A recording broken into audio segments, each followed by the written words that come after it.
And welcome back to Coast to Coast. You've heard the name Velikovsky, but what were the theories and what does this all mean? We'll be back in a moment with Laird Scranton as we talk about his work, the Velikovsky heresies, next on Coast to Coast AM. And welcome back to Coast to Coast. Let me tell you about Laird Scranton, independent software designer, author. He has written several books on African and Egyptian cosmology and language. He has published articles in the University of Chicago's Anthropology News Academic Journal and the Temple University's Encyclopedia of African Religion. And here he is on Coast to Coast. Laird, how are you? George, I'm good. How are you? Good. I'm looking forward to this. Varied background. Tell me how you got involved in all this. You're a software designer, you're an author. Tell me your interest here. Well, actually, my interest came out of some casual reading I was doing. My interest in Velikovsky started when I was in high school. I grew up in Portland, Oregon, which was a hotbed of support for the controversial theory that Velikovsky had proposed. And so I had a long time had it in mind to perhaps write a book about him, and now it seemed like a great opportunity to do that. Well, I'm excited, Laird, to talk with you about Velikovsky and also your work, The Science of the Dogon. That, too, is an incredible story, so we're going to get your perspective on that as well. A lot of scientists of the past, during Velikovsky's day, ridiculed the poor guy. They made life horrible for him, didn't they? Absolutely. It was the worst case of persecution of a theory since Galileo was persecuted by the Catholic Church. Tell us a little bit about Velikovsky. Exactly who was he? Okay, Velikovsky was a Russian-born psychiatrist and historian who had been a longtime friend and colleague of Albert Einstein's. And in 1950, he wrote a highly controversial book, a highly successful book, called Worlds in Collision. And in this book, he proposed, based on evidence that he drew from ancient texts from all around the world, that Venus, the planet Venus, rather than being a billions-year-old planet, had to be a fairly recent addition to the family of planets. And in addition to that, he also proposed that Venus began its life as a comet, and that as a comet it had made close approaches to the Earth and created all sorts of havoc. And he associated some of this havoc with the 10 plagues of Egypt and the great exodus from Egypt. And so he was basically claiming that event might have a historical basis. How did he tie everything into Venus? How did that tie-in occur? Okay, well, he noticed, based on a text from ancient Egypt that described destruction that seemed similar to him to the events of the Exodus, that ancient cultures all around the world reported similar destruction about the same time. And the agent of that destruction, each of these cultures gave their own name to, and the name was initially assigned to a comet. But he also noticed that as time went on, that same name was applied to the planet Venus in culture after culture. And so he made the conclusion that the close approach of an astronomical body could create these kinds of upsets around the world, and that the most likely agent was Venus. So he concluded at a high probability that the ancients were all talking about the same object. Well, that's right, and you can correlate the time frames of many of these texts, and so it was pretty clear that we were talking about something that happened on a global scale at approximately the same time frame. So, Laird, he writes his book, Worlds in Collision. What happens? Does the scientific community go ballistic or what? Absolutely, they went ballistic. Some very remarkable things happened. First of all, his book was declared to be flat nonsense by leading astronomers around the world, many of whom actually later admitted they hadn't actually read the book. And these same astronomers organized a boycott of the textbook division of the publisher of his book, trying to arm twist the publisher into canceling the book. And they wrote letter-writing campaigns, and they did all sorts of things to try to get the book canceled. I have in my library, my personal library, a paperback version of Worlds in Collision. Not the original one, but I believe I went and looked this morning. I think the first edition came out in 1950. Is that pretty accurate? That's right, 1950. Okay, so it comes out. The community goes ballistic. That goes nuts. They attack the poor guy. Did anybody agree with him? I mean, was he welcomed at events or conferences or any place where people said, hey, Emmanuel, come and speak. We love your work. Did that happen at all? In the beginning, yes. In the beginning, Velikovsky was embraced by the college community. There were many of the college students who organized publications in support of Velikovsky. There were no reputable scientists who were willing to put themselves on the line to support him. In a couple of cases, Velikovsky's theory carries with it some logical conclusions that you can draw. And based on those conclusions, he put forward a list of what you might call predictions. He called them prognostications, that certain things would be true if his theory was right. And as these things one by one started to show themselves to actually be true, then there were a couple of scientists who came forward and wanted to credit Velikovsky with having predicted those things. Why did people get so upset with him, Laird? Because, you know, on one hand, you can always disagree with somebody and say, no, you know what, I don't agree with your theory. Interesting, thanks for the information, and move on. Why did they seek to destroy the guy? Why were they so upset with this theory? Well, Velikovsky posed a very particular threat to the scientists of the day. First of all, his associations with people like Einstein, and Velikovsky had a reputation on the international scene. He'd helped found the Hebrew University in Jerusalem, among other things. So Velikovsky was not a person that you could just dismiss and push over to the corner. He had a reputation. The second thing is that because Velikovsky had associated his theory with biblical stories, the scientists saw this as an attempt to resurrect a kind of fire and brimstone religion that they had been working hard for more than a century to try to push into the background. And thirdly, if Velikovsky's theory was right, then that implied that all of our traditional astronomical theories about how planets are formed had to be wrong. Mm-hmm. And of course, his theory is Venus is a captured comet, correct?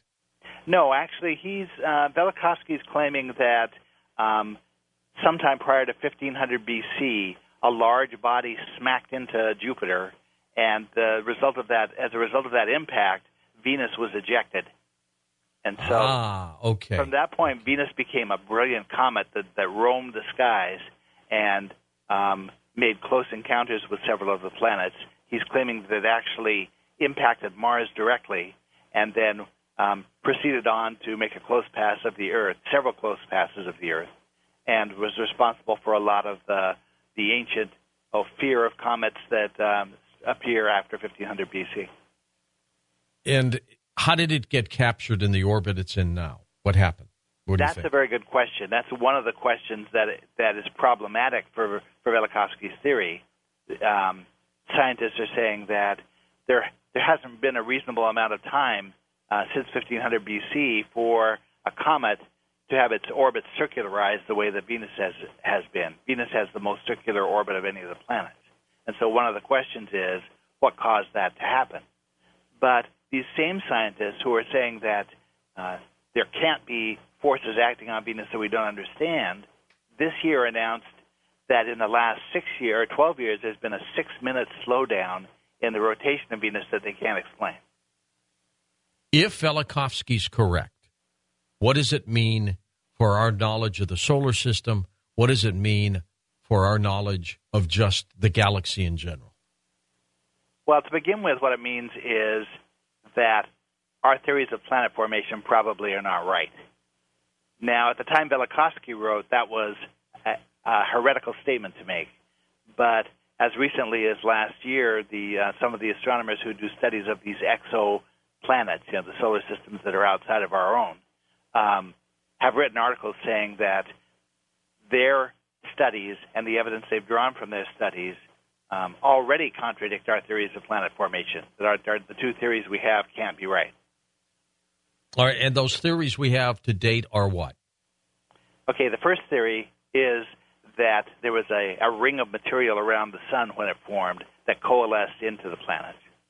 And the second theory is that when the sun was first forming, another large body, maybe another star, came close to the sun and drew off some material that were like droplets, and those droplets became the planet. Okay, all right. If we throw those two theories out the window, we're left with what?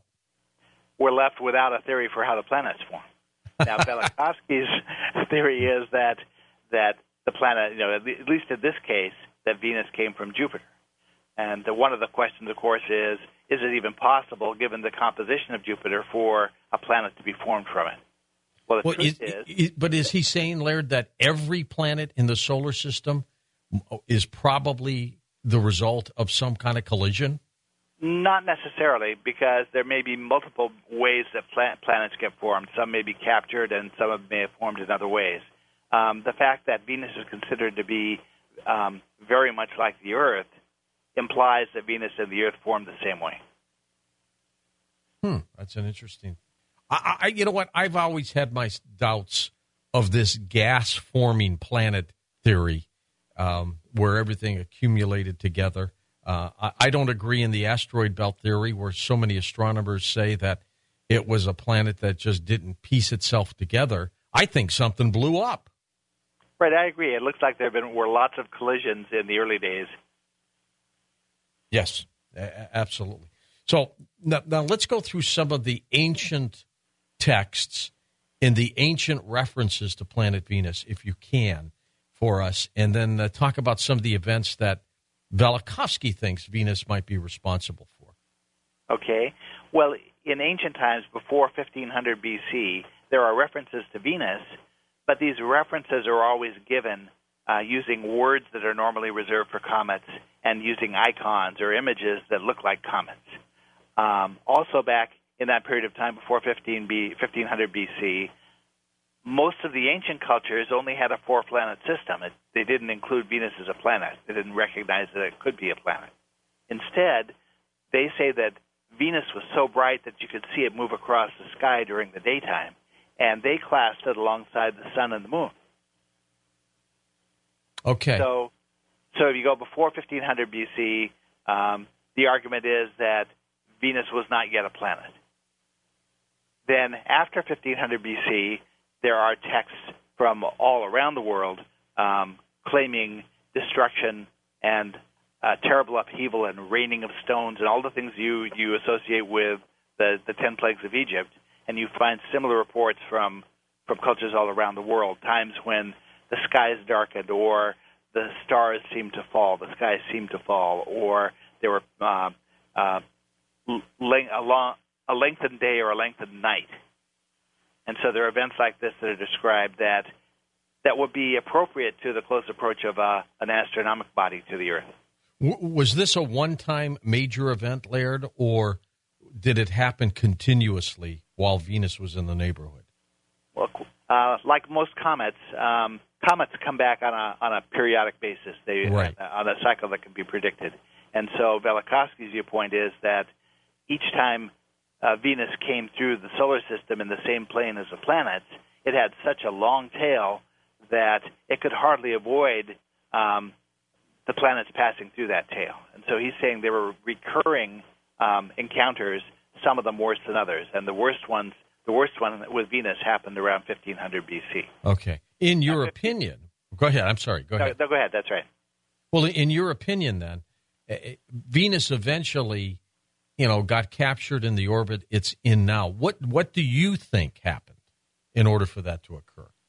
Okay, first of all, the close encounter with the Earth, the suggestion that there was a close encounter with the Earth might be supported by some of the evidence that's there. For example, every time Venus, in its orbit of the sun, comes to the closest point with the Earth, it always points its same face to the Earth. Okay. And that might be the product of resonance as a result of two bodies having approached each other in the past.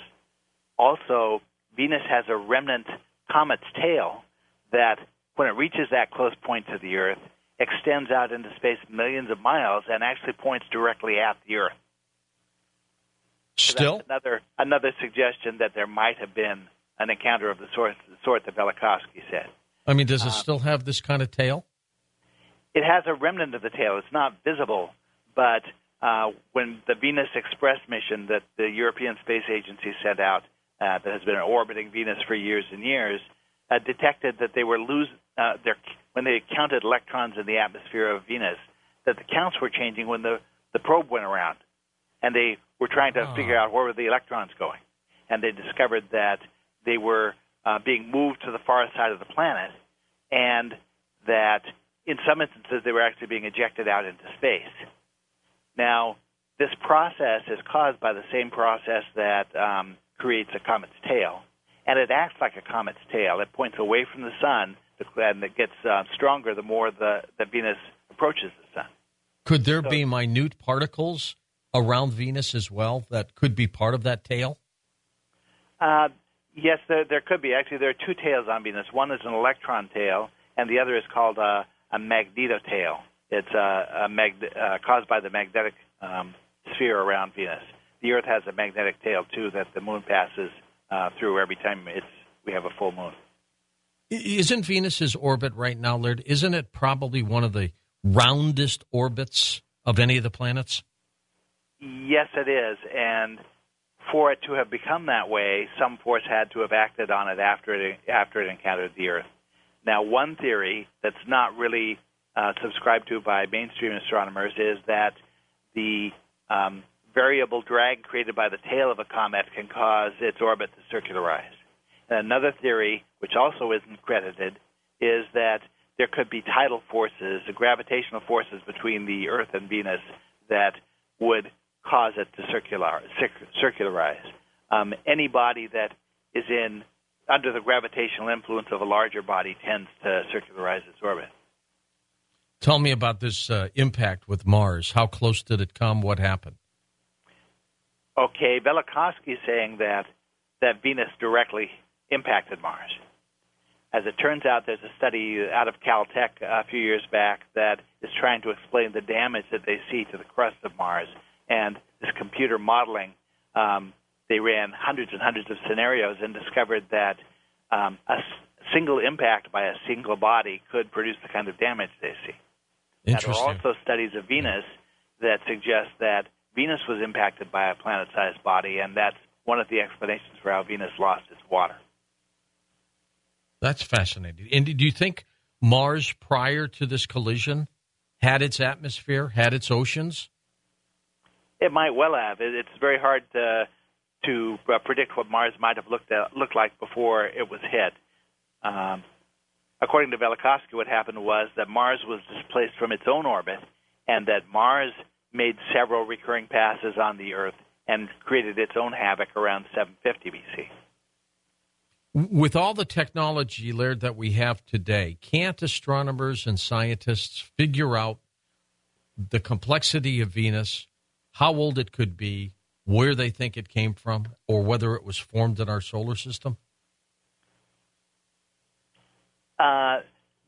Some of those questions are very difficult. One way they could tell how old Venus is relatively would be to look at the types of rocks that have formed in the mantle of Venus. And so far they've discovered basalt there, which is a rock that forms within a few thousand years from lava as lava cools. But what they haven't been able to prove is there is granite, and granite takes millions of years to form. Stay with us. We're going to come back, Laird. Much more to talk with you about. And next hour we'll talk about your work about the Dogon tribe, truly decoding the African mystery tradition. That's an incredible story, too. Back in a moment on Coast to Coast AM. And we're talking with Laird Scranton about his work, the Velikovsky heresies, as we talk about the work of Immanuel Velikovsky. Next hour, we'll get into his work about the Dogon tribe. It's an incredible story as well. Later on tonight, we'll take your phone calls right here on Coast to Coast AM. And welcome back, Laird Scranton with us. Laird, is science still trying to figure out what's going on with Jupiter, or have they left that alone? No, there have been a lot of recent studies of Jupiter, and they're learning more and more about Jupiter all the time. Most astronomers today consider Jupiter and the gas giants to be a pristine sample of the material that created the solar system, which is interesting. As you go down through the descending layers of Jupiter's atmosphere, and it gets more and more pressure as you go down, you have pretty much every kind of material you can think of in the solar system being formed under those variety of conditions. It's interesting that comet studies that were done recently, they discovered that the comets are composed of a real zoo of materials, a mix of materials that if the traditional theory is right, had to have formed at widely varying distances from the sun. And the astronomers are struggling with trying to explain how could it be the material that formed very close to the sun made its way out to where material was that formed very far away from the sun and somehow got intermingled together and formed a comet. Well, from Velikovsky's perspective, that didn't happen. The comets, the short-period comets whose orbits take them near Jupiter, Velikovsky says, formed inside Jupiter. And as you go down through those layers, you already have all these same materials existing and these gigantic swirling storms that are capable of intermixing them together. And so Velikovsky is saying, doesn't it make sense that these bodies came out of Jupiter? Well, that sure does. Now, Carl Sagan has talked about the possibility if Venus had smashed into Jupiter or popped out of Jupiter, there'd be smaller objects with it. We don't see that. How come? Well, actually, we do. The comets are examples of objects that might have popped out at the same time. You've got a really large number of satellites orbiting Jupiter, any one of which might have popped out at the same time. In particular, you have a moon called Io, and Io has a pristine surface, which it shouldn't have if it's billions of years old. And so the astronomers have sort of trumped up a theory based on no evidence that Io somehow globally resurfaced itself through some geological process they don't understand. They've actually said the same thing about Venus. One of Velikovsky's points was, if Venus is a young body, a young planet, then it should have a pristine surface. And when we got there, we discovered that it does. Tell me the significance for us, Laird. If Velikovsky was correct, what does that mean to us as human beings living on this planet, if anything? Okay, first of all, from a practical standpoint, it means we need to revise a number of the theories that we have. If Velikovsky is right, then there is our 50 or 60 years worth of astronomical research trying to explain things about Venus and the comets and about Jupiter and so on that are not right. They've been either misstated or misunderstood. What's interesting to me about Velikovsky's theory is that if you approach it and look at all of the key stages of the theory, you discover that if you take the approach that Velikovsky's got to be wrong, what you're left with is a handful of coincidences at every stage that all go away if Velikovsky's right, but require some kind of an exotic explanation if he's wrong. And to me, a correct scientific theory, that's the hallmark of a correct scientific theory, not one that's flatly wrong. Well, and as I've always said, Laird, there are no coincidences. Yes, there are. I agree. There are no coincidences. You take those out of the picture, he would have possibly have been right. What would he be doing had he been alive today? Okay, Velikovsky died in 1979, and he died pretty much a broken man. I mean, he was persona non grata. His name is Voldemort's name. It's the name that the scientists don't mention. And any time a new fact is presented that could theoretically support Velikovsky, it's presented side by side with some new theory whose main effect is to explain it away, distance it from Velikovsky. So he truly was ridiculed to the point, almost blackballed, I guess, in the community, wasn't he? Yes, he had a period of rehabilitation around 1968 and 69 when the moon missions happened, and one of the networks hired him as a commentator to make some predictions about what the Apollo astronauts were going to find when they got to the moon. As it turns out, most of what Velikovsky predicted was correct. One of the key facts he predicted that even his closest friends said couldn't possibly be true was that they were going to find water just below the surface of the moon. And sure enough, they've recently discovered lots of water just below the surface of the moon. He was right. Did he ever back down on his theory about Venus? No, absolutely not. Velikovsky was steadfast in support of his own approach. And what's interesting is that the predictions he makes based on the theory are all very reasonable, logical conclusions based on what his scenario is. For example, he says if Venus is a new planet, it should still be hot. We got to Venus, we discovered it's still hot. Very hot, yeah. Very hot enough. The surface is hot enough to melt lead. He said that if Venus has been roaming around the solar system, then we ought to find that it has an unusual rotation or orbit. And we discovered that, yes, it actually rotates backwards from the other planets, that has a very, very slow orbit. So these are not exotic statements or predictions he's trying to make. They're just very straightforward, and they flew completely in the face of the conventional wisdom at the time he made them. Does he have any champions to date, any specific scientists who are there rallying around him? Not really. Actually, Velikovsky has been largely forgotten. I'd say most people under the age of 60 or 70 probably haven't ever heard his name and don't recognize his name. And that's part of the reason I wanted to write this book, is because since 1979, there's been so much good science that's been done regarding, the planets and the study of the planets. And I wanted to see, how does that science stack up in terms of Velikovsky's theory? And what I was looking for was some single fact that the controversy could turn on, that I could point to this fact and say, because of this fact, Velikovsky has to be wrong, or because of this fact, Velikovsky is likely to be right. And go ahead. Well, in the book, then, the Velikovsky heresies, and I was going to ask you, and you were just ready to say that. What did you conclude? Actually, I didn't come to a firm conclusion. What I've tried to do, as I've done with some of my other books, is lay out the evidence as I see it, side by side with the arguments against it, and let the reader make their own, form their own conclusion. Okay. But the truth of the matter is that at every stage of the Velikovsky scenario, there is a perspective from which you could say that he could be right. There's nothing that precludes him being right. I compare the process to vetting a witness or vetting a suspect for a murder trial, that the police bring them in and they say, okay, where were you that night? And the police are looking for some single fact that they can use to say that this person couldn't possibly have done the murder. Okay, but though you didn't conclude that Velikovsky was correct, I sense just talking to you, Laird, that I think deep down inside you believe he was right. Well, I have to say that's true, because I have a hard time believing that a theory could be flatly wrong that has this much in support of it. Okay, so let's paint me a scenario. Let's assume we're watching the outermost solar system.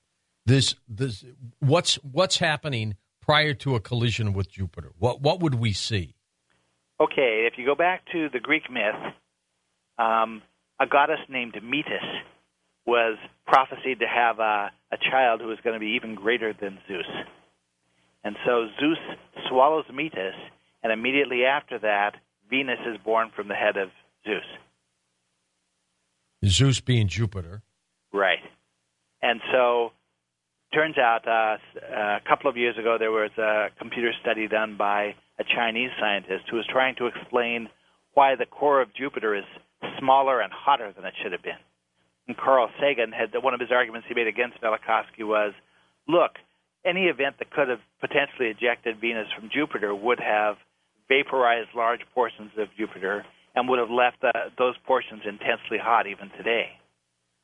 Well, this modeling done by the Chinese astronomer suggests that a body 10 times the size of the Earth smashed into Jupiter and sank to its core and vaporized the core. Now, that core is smaller than the theory. It's half the size of what the theory says it should be, and it's intensely hotter than it should be. It's about 40,000 degrees Fahrenheit.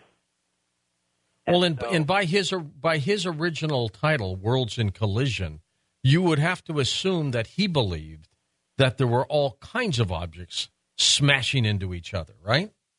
Yes, Velikovsky believed, as is reported again and again and again in the religious literature from pretty much every religion back in ancient times, that the world was a very turbulent place with major upheaval happening even as recently as 3,000 or 4,000 years ago.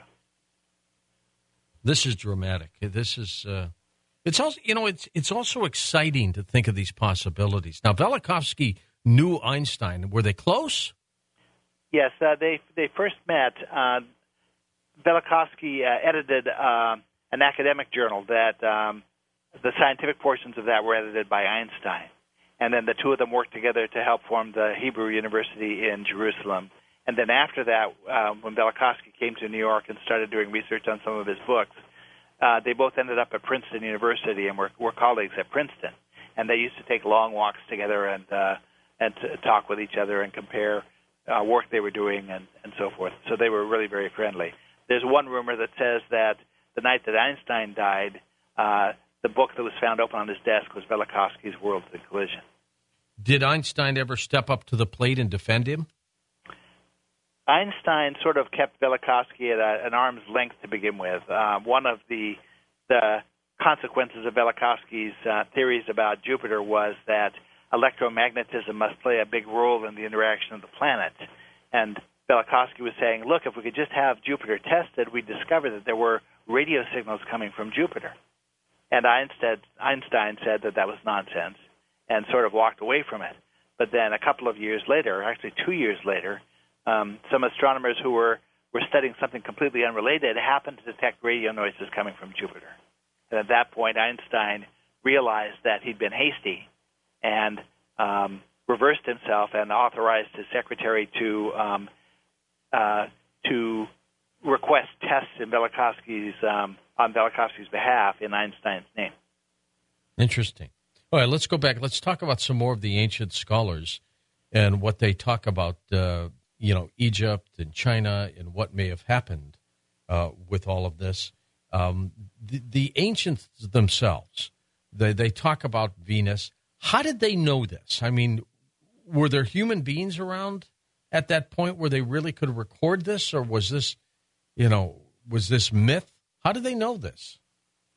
Okay, most astronomers look at myths in the same light that they look at fairy tales, although there's sort of a double standard that happens, that there are astronomical observers that go way, way back, and you know that they were capable because they could build a structure where the sun rises every year on the same date in the same relationship to the structure. It shines through a little slot in the structure or whatever. So you know that the ancients had a good handle on astronomy. Some of the scientists use these observations to actually date historical events and so forth. So that's one half of the standard. But the other half of the standard is that when someone like Velikovsky comes along and tries to cite an ancient text, suddenly this is an unreliable observer. I compare it to 4-year-olds. If you imagine that you had a group of 4-year-olds in a nursery school, and while they were there, someone came in and abducted their teacher. Yeah. Now, if one 4-year-old were to tell you, to give you a testimony about what happened, that's unreliable testimony. You can't count on it. But if you have 4 different 4-year-olds all tell you the same thing, suddenly that rises to the level of corroborated testimony. And that's where I stand with these ancient texts, is that when you have enough different cultures for the same time period telling you the same thing, that constitutes corroborated testimony. Was Velikovsky ever in a situation, Laird, where they booed him? Yes, well, Velikovsky was booed on numbers of occasions. It's very rare that he received a warm reception. Later in his career, he was welcomed back at Princeton by an audience of college students and received a very, very warm reception, and he felt somewhat vindicated by that. But mostly Velikovsky had to tolerate being treated like an idiot or a heretic. Well, that really is upsetting, too. It's unfortunate that somebody can't present a theory, their own theory, right or wrong, and at least have people say, interesting, don't agree with you, without putting the person down or trying to destroy their reputation. And it sounds like that's what those skeptics of Velikovsky tried to do to the guy. Well, yes, there was just too much at stake for the astronomers. And then, furthermore, Velikovsky was committing a major faux pas. Here was a person who was not an astronomer, and he was proposing an astronomic theory, and he was trying to use ancient mythology and ancient texts as evidence to support that theory. And this was crossing boundaries of academic fields that wasn't supposed to be allowed at the time.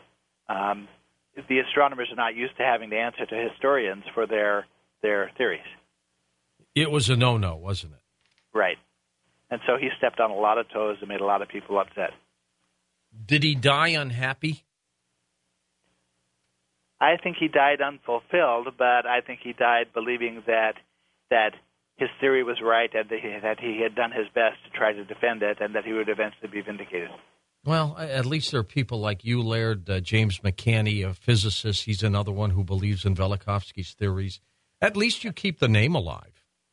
Well, that's part of the purpose of the book, is to make sure that this controversy that, from the public's perception, was resolved back in 1972. Really, there are many, many, many open questions that have not yet been resolved, and the new evidence makes the questionableness of those issues even greater. Do you know if Velikovsky has any family?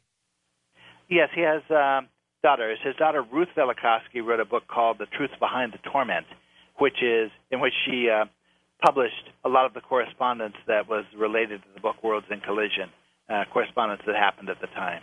And that was just as a way of showing the reader firsthand just the sorts of difficulties that Velikovsky had to face in trying to publish the book. See, I think if Velikovsky, if he were alive today and he was on Facebook and Twitter, a lot of people who love science and love astronomy, I think he'd have more supporters nowadays. Actually, I think he would too, but that's largely because of him.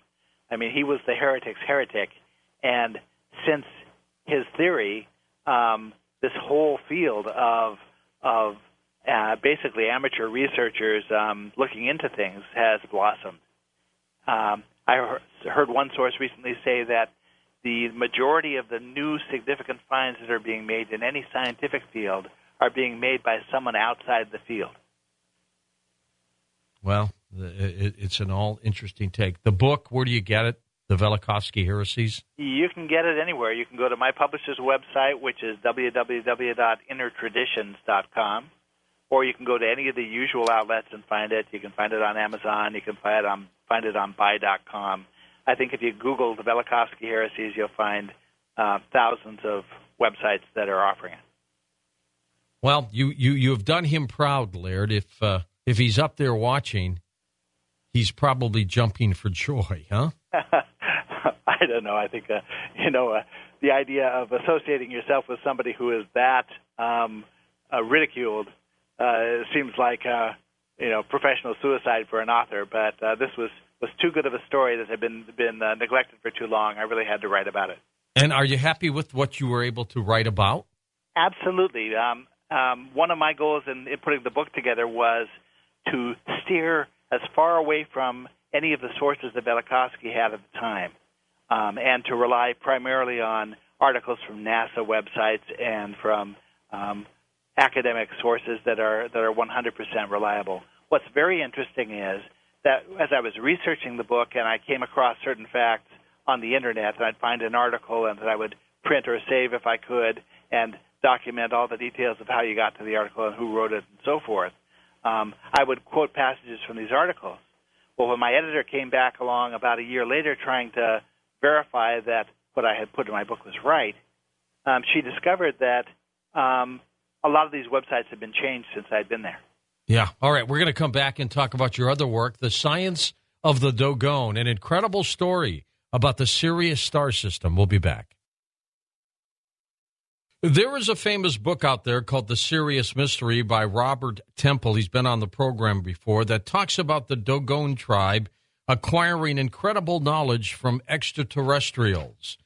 Now we'll talk with Laird Scranton about that, his work, The Science of the Dogon. Let's see if they mix. That'll be next on Coast to Coast AM. And welcome back to Coast to Coast. This hour we'll talk more about cosmology with Laird Scranton. Laird, tell me about what you first learned about the Dogon tribe, and who are they?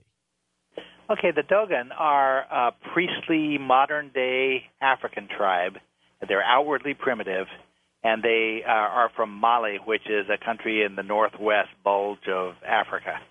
And in my opinion, the Dogon tribe, for anybody who is interested in ancient symbols or ancient religion and what it all means, the Dogon are a great untapped resource. Mm-hmm. And my first exposure to the Dogon came, as you said, through Robert Temple's book, The Sirius Mystery. And I began following some of his sources when I began to research about the Dogon. The thing that brought the Dogon to the attention of the public was the fact that they seemed to know some things about astronomy that they shouldn't know without having powerful telescopes. They knew that the Sirius star system involved two stars, not one, and that one of them was a very tiny dwarf star, and they knew that the orbital period of the two stars for each other, among other things. And so I began to pursue that, And I discovered that that's just really the tip of the iceberg. You might remember that Carl Sagan proposed that the Dogon knowledge about these stars came from some modern visitor to the tribe. Right. But when you get down into the Dogon system, you realize that this information about Sirius is part of a much larger system of knowledge. And all the words used to describe that system are really ancient Egyptian words. And so from my perspective, I can't imagine a modern visitor who could have come to the Dogon and told them these things who would have couched them in ancient Egyptian words. Now, explain that a little bit more for me. Okay. The words that define the system that scientific knowledge is part of are all ancient Egyptian words. And so if you imagine some modern-day scientists coming to visit with the Dogon and telling them things they didn't know, how possibly could that person have been capable of giving that information to the Dogon using ancient Egyptian words? Okay. All right. I follow you there. There's no way they could. Right. And so that's the first indication that we're talking about a system that really is ancient. Now, how did this first start? How did we first learn about the Dogon tribe and the Sirius mystery, even before Temple wrote the book? Okay, there are two French anthropologists, a man by the name of Marcel Griol, who was the foremost anthropologist of his day, and his student, whose name was Germain Dieterlen. And they spent the better part of 30 years, starting in 1930, living among the Dogon and researching them and filming them and interviewing them and studying every aspect of their religion and documenting it. And they produced a work called The Pale Fox, which is the definitive statement about what the Dogon religion is and what it means. And that's one of my primary resources. Now, I have an advantage over Temple in that at the time Temple wrote that anthropological study hadn't been translated from French into English, and he only had a partial translation of small pieces of it, whereas I was able to work from the entire translated text. But having this text is a lot like having the teacher's copy of the book. You remember back in grade school, sure. You had your copy of the book, but the teacher's copy had all the answers to the questions. Yeah, that's the book we wanted. That's right. Well, the Dogon priests are living priests. This is like having an Egyptian priest that you could sit down and talk to and ask questions of. And having that, anytime you have a question about what does this symbol mean or what does this term mean, you can go to this anthropological study and you can go to a dictionary of the Dogon language and a couple of other texts that are related to those, and you can come up with what look an awful lot like answers to questions that have seemed pretty formidable without them. What can you tell us about the Sirius star system? Let's put that in perspective. Okay, the Sirius star system is important in a lot of ancient cultures. The Dogon, part of the problem with the Dogon is they don't have a native written language, and so we don't have any historical records to be able to prove that they were once closely associated with the Egyptians. But pretty much everything the Dogon do, you can count on the fact that the ancient Egyptians did too. The Dogon are like a crossroads for several ancient traditions. They have rituals that are a lot like ancient Judaism, and they have civic practices that are like ancient Egypt, and they have a cosmology that's like ancient Buddhism. And so here you have in one package information that binds all of these traditions together, and Sirius is sort of at the heart of that. The Dogon have a festival called the Sigi Festival. Now, the word Sigi is really an Egyptian word, Sakai, that means to celebrate a festival. So you find this term turning up in ancient cultures around the world, even in the names of different ancient tribes, this concept of celebrating a deity or celebrating a cosmological concept. And so Sirius is central to all this stuff. Now, Robert Temple said that the reason it was central is because the teachers of the Dogon, the ones who brought them this ancient knowledge, were from Sirius. I can't disprove that. That might be true. That might not be true. There's certainly indications that it could be. In the Egyptian hieroglyphic language, the word for Sirius is pronounced the same as the word for teacher. Okay, there's no doubt, though, that whether they got it from extraterrestrials or whatever, they did not have modern telescopes available to see a second star system. Is that correct? That's right. But if you go far enough back in any of these ancient traditions, what you bump up against is a belief on the part of the culture that they received civilizing instruction from somebody who knew more about it than they did. Okay. Now, this system that's there now, are we saying that extraterrestrials live in that star system region and they came here and possibly told this tribe, this is where we're from? That's one of the possibilities, yes. However, there are also astronomical reasons why Sirius might be important without it necessarily being true that someone came from there. Did they ever describe, the Dogon tribe, what these beings might have been? Yes, they do. Robert Temple provides descriptions from the Dogon that he believes are descriptions of the aliens. If you boil it down to the essence, the Dogon priests say that these were spiritual beings and that they were concerned about what the long-term effect would be of long-term contact between themselves and material beings like us. And so their answer to that problem was they took 8 Dogon tribespeople and removed them from the rest of the tribe and instructed them in this civilizing system and then sent them back to teach everybody else. And that sort of limited any detrimental effects that might happen from them being around us. How long were these visitors here? Do we know?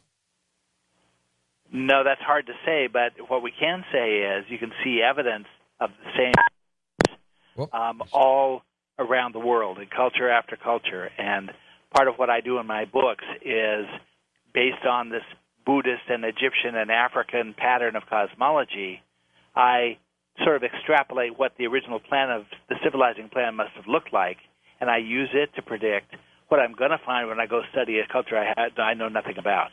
I picked a little priestly tribe up in Tibet and China called the Naki, and first laid out the prediction of what their cosmology was going to look like, and then went and showed that all of the key elements existed just like they were supposed to. Laird, are the Dogon, are they still there? Yes, the Dogon are still there, and one of the things that happened in ancient times is that periodically they would send a group of priests out to deliberately locate themselves someplace inhospitable, removed from everybody else, sort of as a way of preserving the tradition, kind of like making a backup copy of the tradition at a particular point in time.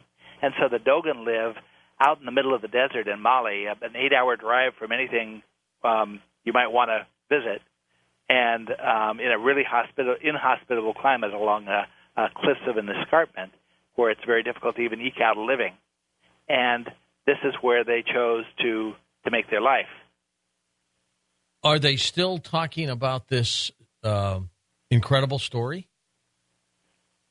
Yes, although that's hard to explain. Okay, the French anthropologists wrote their study, and then Robert Temple wrote his book, and suddenly the Dogon were controversial, and the traditional scientists felt like, people like Carl Sagan felt like that they needed to refute what Temple had to say.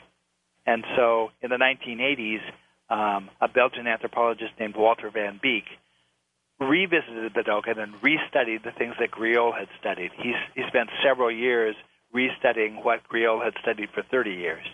And he concluded that the Dogon had no cosmological system, that the obliging Dogon priests had simply made up a system that wasn't real in order to satisfy the questions that the French anthropologists kept asking them. Tell me about this similarity with the hieroglyphs of Egypt in the Dogon tribe and the significance of that. Okay. Before we leave Van Beek, the thing that says that Van Beek can't be right is the fact that the Dogon system of cosmology, I discovered, is a point-for-point match for a Buddhist cosmology that's associated with the Buddhist stupa. And so my perspective on that is that the Dogon priests couldn't possibly have casually invented a system that is Buddhism. No, I would agree with that. Okay, now what about their Egyptian tie-in? Okay, now these terms that are so important to the cosmology are all Egyptian terms. Now, the problem with trying to compare words between cultures is that there are so few phonetic values that you can't rule out the possibility of coincidence. If you have a word with a meaning and you go to another culture and they have the same pronunciation associated with the same meaning, that doesn't necessarily mean that there's a connection between the words. But whoever put together this civilizing plan for the Dogon did me a favor. And what they did was they associated at least two distinct meanings with every word, and those meanings are logically disconnected. For example, the name of the god, Amma, which is the equivalent of Amen in Egypt, means to be hidden, but it also means to grasp or hold firm or to establish. So now, if you know the first meaning, you can't reasonably guess the second meaning. And so now when you take this word and this pronunciation with its two meanings, and you go to another culture and you find the same pronunciation with those same two disconnected meanings, you've got a lock on the word, and you know there has to be a relationship. You have said that you believe that there was a deliberate plan to civilize humanity through their symbols and myths. Tell me about that. Okay. The upshot of what I understand the plan to have been, the idea was that they were going to raise us up from the level of hunter-gatherers to farmers, essentially. And in order to do that, they had to give us the tools we needed, the tools that are related to agriculture that we needed. We needed good calendars and an understanding of how time works, because you can't plant and reap agricultural products if you don't know the timing of when to do it. They gave us skills of metallurgy to be able to create the implements used to plow a field and so forth. And along with it, there's a list of civilizing skills that the French anthropologists lay out that were instructed. And you find these same skills in China, and you find them in Tibet, you find them in New Zealand, and you find them all over the world. The culture's listing a tradition of ancient teachers who taught these same skills. These ancient teachers, how did they learn this? But they already knew. I mean, they were already civilized. And so the idea was, it looks to me as if a group was delegated to come here and deliberately teach us in all the different regions. Now, you know about Carl Jung's theory of archetypes. Carl Jung explains the similarities in myth and symbol in all these different cultures by basically claiming that we're wired to think of concepts of creation this way, and that there's a collective unconscious by which this information is transmitted. I take a different approach. I say that the reason that we have all these similarities is because we all have the same teacher.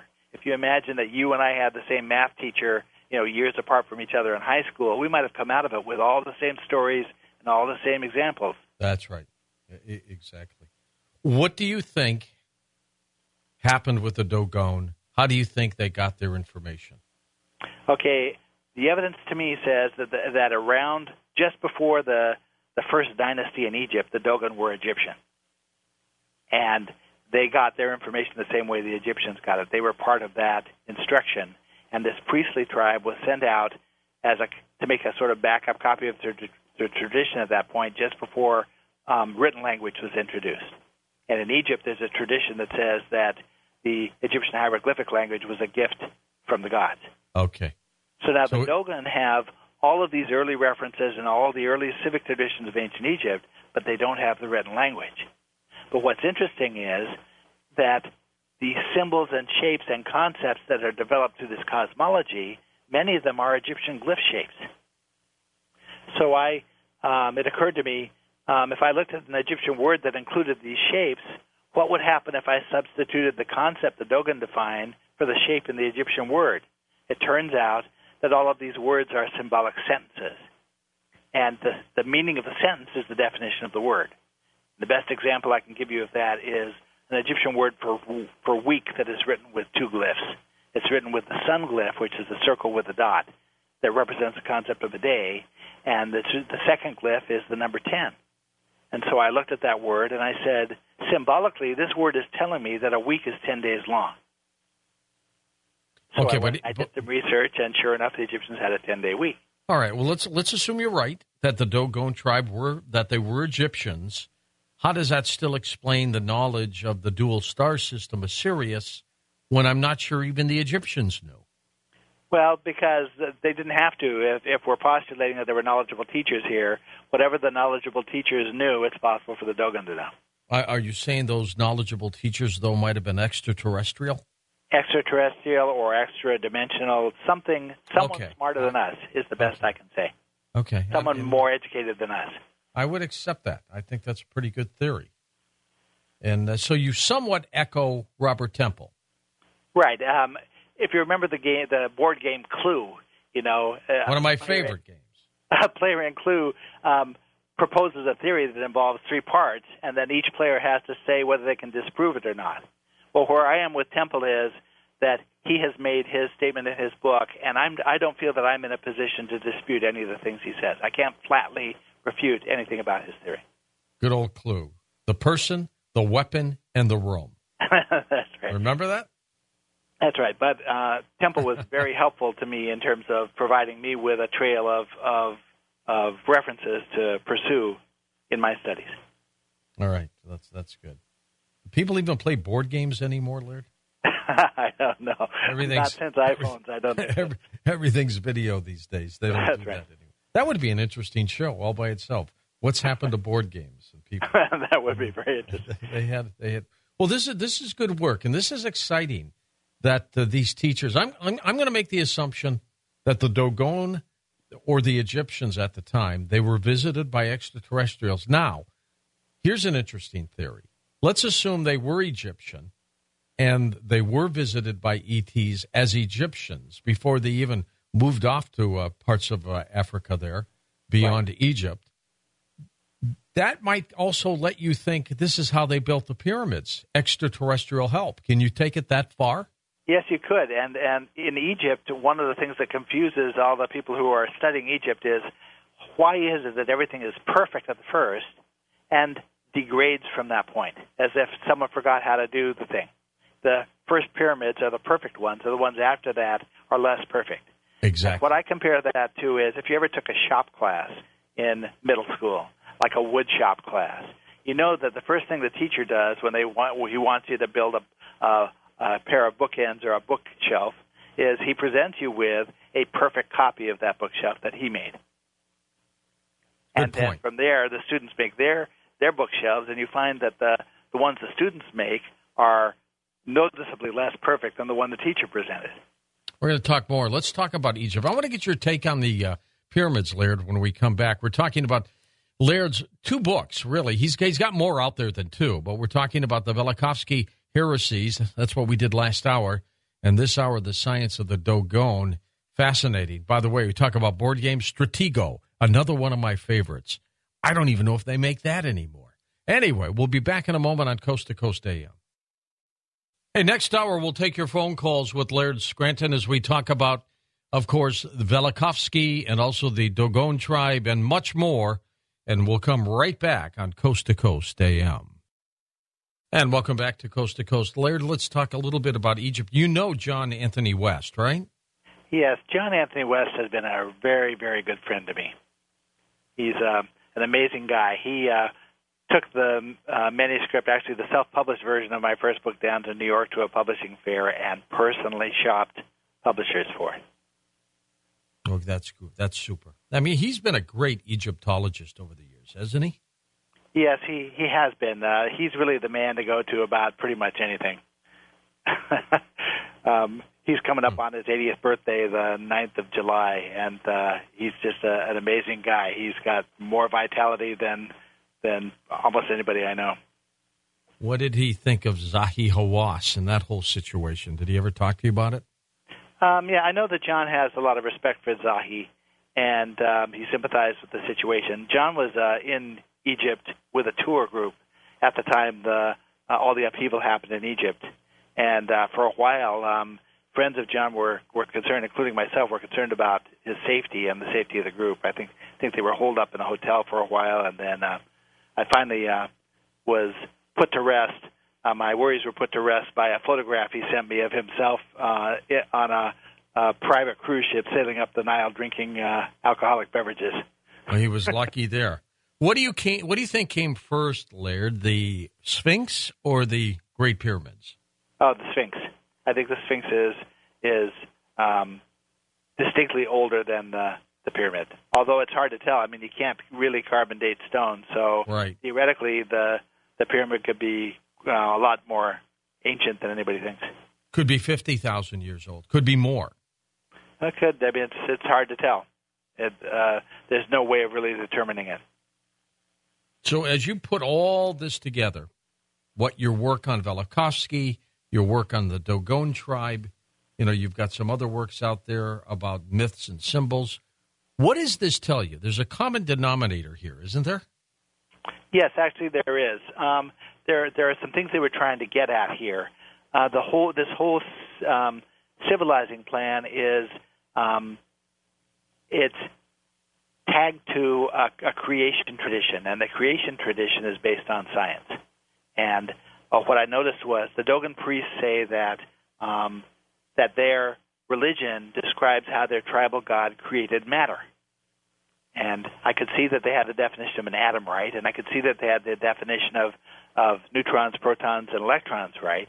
And that made me wonder if maybe the descending levels of the creation of matter could also be right. And so I started educating myself, reading Stephen Hawking and Brian Greene, and trying to come to an understanding of how science thinks matter is created.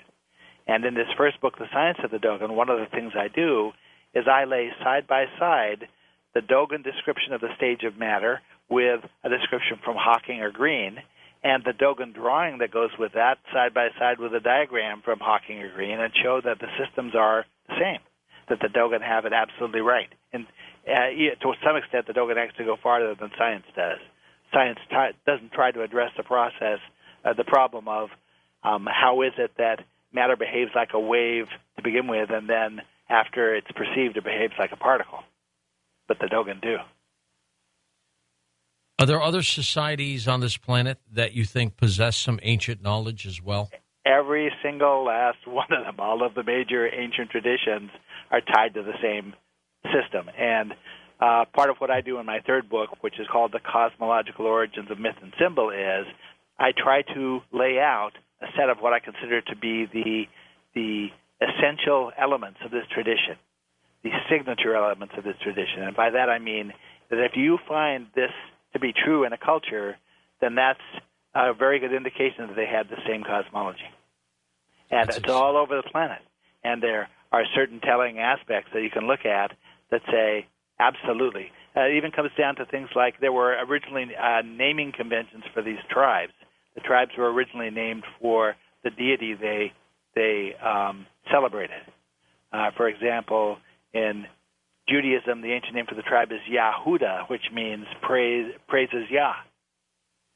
Okay. Do you find, too, that all these ancient civilizations all seem to say something, depends on interpretation, of an extraterrestrial visitation? No, and actually, a large part of what I've tried to do in my books is to protect myself against wishful interpretation. And the way that I do that, one way that I do that is that any interpretation that I offer up has got to be based on an explicit statement on the part of the culture that I'm studying. In other words, we start out with some text or some authoritative person in the tradition flatly saying this is true. That's fascinating all by itself, isn't it? And yes, when you get down to the bottom of the tradition, it always comes back to knowledgeable ancient teachers that the culture either thought of as gods or as revered ancestors, or sometimes they're even patriarchs of families or whatever. Next week, my investigative reporter is going to be talking with us about Göbekli Tepe in Turkey, and she spent some time out there. It's the same tradition. Yeah, I was going to say, what are your takes on that? This is very, very old, isn't it? Yes, it is very old. Now, okay, the farther back in time you go, the more these words of cosmology are the same from culture to culture. Okay, now in Turkey, the word tepe has about 25, in the Turkish language it has about 25 different meanings. Well, I've been able to show that at least 15 of those meanings also exist under the same pronunciation in ancient Egypt. Now, the Egyptians had a tradition of the first time, which is Zep Tepe. So I say to myself, based on the words and based on the tradition in Egypt, it looks like these two traditions might be connected. When John Anthony West and Robert Schoch were going to Göbekli Tepe to check things out there, I started researching the various images that are carved into the stones there. And I noticed that some of the animals that are represented are important in the cosmological tradition, and some of them aren't. And so I started exploring the names of those animals in the Egyptian hieroglyphic language, the ones that are not important to the tradition. And what I discovered was that the names of each of those animals is actually pronounced like one of the key terms of the cosmology. So Laird, in other words, this might have been a sort of proto-writing where an initiate would walk up to this megalith and see the picture of the animal and say the name of the animal, and they were actually saying a cosmological term. Right. How would you categorize the Bible in terms of ancient text? It's 3,000 years too late. What do you mean by that? Okay, that by the time you get to the Bible, there are signs that there's sort of a watered-down version of what the Dogon have from 3000 BC.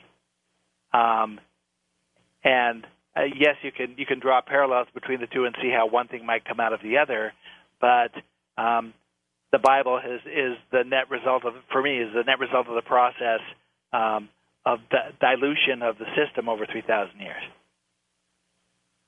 Were there any similarities in the book of Genesis that from these other cultures that you studied? Yes, many of the key concepts are still there, but again, in a watered-down form and in a way that you can't get back to the science from it. In the Dogon tradition, you can get directly to the science. You can lay it side by side with the science and see that it's the same thing. And so you have creation coming from waves in the Dogon tradition, and you also have that in Genesis, that the first thing that happens is the Word of God over the waters. Do they all talk, though, of this creation done by this intelligent design? Not in so many words. The cultures that seem to have done the best job of preserving the details are the ones that never developed writing, because the system was originally cast in mnemonics. The stupa, which is an aligned ritual shrine all across India and Asia, is a grand mnemonic. If an initiate can remember how to build a stupa, they're recreating all the key shapes that are important to the cosmology. And so you could actually recreate a lot of the important elements of the tradition simply by remembering how to build it. All right, Laird, give me an overall view, though, a perspective on this planet, the history of the planet. You've looked at different facets of it. What have you concluded about all of this? Okay, if someone came up to me and said, okay, time's up, you don't have any more time to research this, you need to say now what you think. It looks to me that in ancient times, somebody delegated a group of teachers to come here and help us lift us up from the level of hunter-gatherers to farmers. And that group was specifically precluded from giving us real science. But that the group of teachers, as they were preparing for the plan they were going to teach us, they realized, like any good parent does, if you're going to teach your child about where babies come from and they're 2 years old, you're not going to give them all the morbid details, but you're going to make up a story that's based on what really happens. You're going to say that a part of the father comes together with a part of the mother and creates the baby. You're not going to say that the stork brings the baby. Why do you think they would only give us a portion of this knowledge and not go the full distance? Well, actually, from what I see, the ones who implemented the plan did go the full distance, and they put themselves intensely on the line to provide us with the best information. And that at a later point, someone who we'll call bigger than Phil here came along and was not happy about it. Okay, you look at the esoteric tradition, which is a secret tradition. But in the Dogon culture, any tribes person is capable of learning, is allowed to learn all of the innermost secrets if they want to, women or men. So if you have a secret tradition and it's not being hidden from the tribes people themselves, who is it being hidden from? The way the tradition works, if I'm an initiate and as long as I ask a question appropriate to my standing as an initiate, a priest is obligated to tell me the truth. But if I come in from the outside and I start asking questions that are inappropriate to my status, they're obligated to either remain silent or to lie. So to me, that says that the purpose of the tradition was to hide the fact that it existed from outsiders. Laird, familiar at all with the work of the late Zecharia Sitchin? Somewhat, yes. Not intimately familiar, but I understand. I have a couple of his books, and they haven't figured largely in my research, but I understand who he is. Interesting theories, collisions with planets, yes. and things like that. There's a lot of overlap, that's true. Yep, there really is. So one has to conclude that something dramatic happened. We were either visited, planets collided. This was a very active solar system a long time ago. Right. You have to conclude that. And you also have to include that there are things going on that we can't explain. And we may never find out. That's right. And anybody who doesn't believe that isn't paying attention. Are you a believer in intelligent design? I would say you are somewhat. Well, no, not really. I don't really believe that the entire system of the universe was deliberately set up by an intelligence. I believe that there's an order to it that makes sense, that you can understand. And I can see that pieces of it look designed. For example, if we didn't have a moon just the size that it is, just the distance that it is from us, we'd have some problems. Yeah, we'd have problems. Right. So that looks like it has elements of design to me.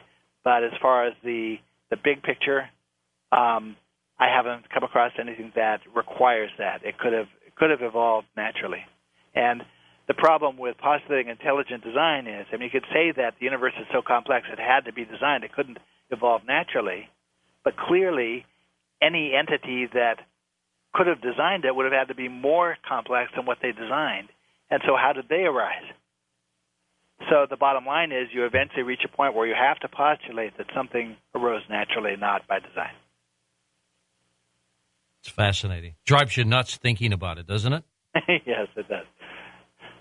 What's new for you now beyond these projects? Okay, well, one thing I'm working on is a project with a gentleman by the name of Ed Nightingale, who is an intuitive wood carver from Pennsylvania who's done a lot of good work trying to reverse engineer the plan of the Giza Plateau. Mm-hmm. He's come up with some very interesting things that dovetail very nicely with the studies I've done.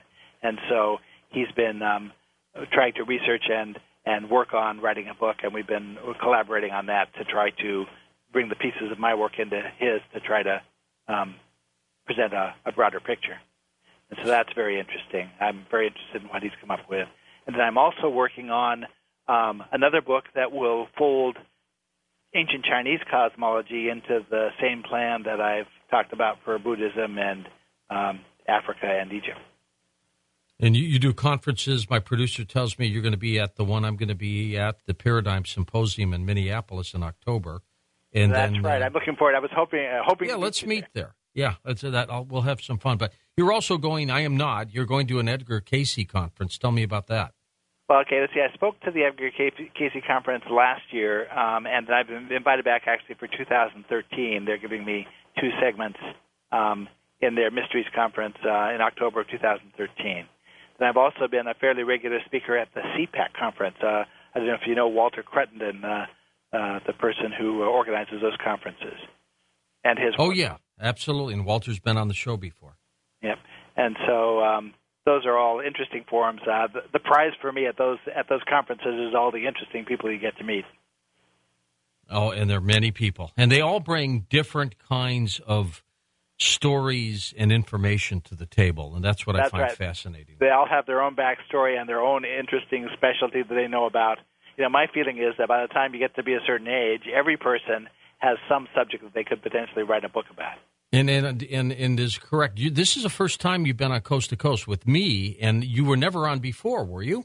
No, I was never on Coast to Coast before. I've been on a number of other radio shows, but I had been looking forward to the possibility of being able to talk to you. Well, this is good, and I'm enjoying it. The next hour, we'll take phone calls with you, Laird, about everything we've been talking about. And do you have a specific website for yourself? I know your publisher has one. Yeah, no, my publisher's website is the best site, www.innertraditions.com. There are references to me around the web, but I have a page at redroom.com, but I don't have an individual website. Give me one of those wows in the work that you've done, in the research you've done. Have you come across something where you said, oh, my gosh, I can't believe it? Absolutely. Okay, the short take on it is that there's a relationship between qubits and light years, and in fact, the Egyptian word for qubit is a compound word that means light measure. And so once I realized this, I took and realized that the way we know how big a qubit is from the dimensions of the Great Pyramid, that those dimensions are 440 qubits per side and 280 qubits high. And you've got Robert Bauval's theory that the pyramids represent the belt stars of Orion.